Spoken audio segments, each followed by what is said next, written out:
এক ভাই আমাকে প্রশ্ন করেছেন, স্বপ্নে সাপ দেখলে কি হয়। ইসলামের দৃষ্টিকোণ থেকে স্বপ্ন তিন ধরনের হয়ে থাকে। সহিহ হাদিস অনুযায়ী রুহানি স্বপ্ন, সেটা হচ্ছে সৎ স্বপ্ন, আল্লাহর পক্ষ থেকে হয়। নাফসানি স্বপ্ন নিজের চিন্তা বা ভাবনার প্রতিফলন।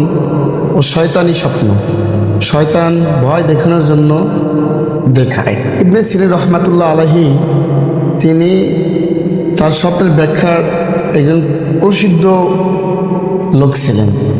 তিনি তার ব্যাখ্যা গ্রন্থে লিখেছেন, কেউ যদি স্বপ্নে সাপ দেখে সাধারণত শত্রুর ইঙ্গিত পায় বা চক্রান্তকারী কারো প্রতীক।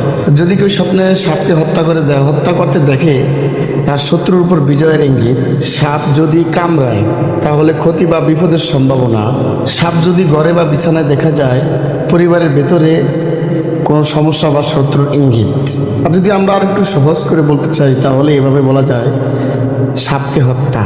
কেউ যদি সাপকে হত্যা করতে দেখে, শত্রু জয়, বিপদ থেকে উদ্ধার। সাপ কামড় দেয়, বিপদ বা চিন্তা বা ক্ষতির সম্ভাবনা।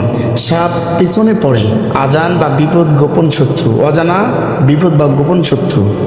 সাপের সঙ্গে শান্ত আচরণ, শক্তিশালী কিছু নিয়ন্ত্রণ রাখা। তাহলে এখন এদের থেকে, এইসব জিনিস থেকে আমাদের বাঁচতে হলে কি করতে হবে, সেটা এখন আমি আপনাদেরকে বলে দিচ্ছি। ফজর পরে যদি খারাপ স্বপ্ন হয়, আস্তাগফিরুল্লাহ বলবেন, বাম দিকে 3 বার থুতু নিক্ষেপ করবেন। কাউকে না বলাই উত্তম। যদি মনে হয় স্বপ্ন খারাপ, সাদকা দিন, কারণ হাদিসে এসে সাদকা বালা মুসিবত দূর করে।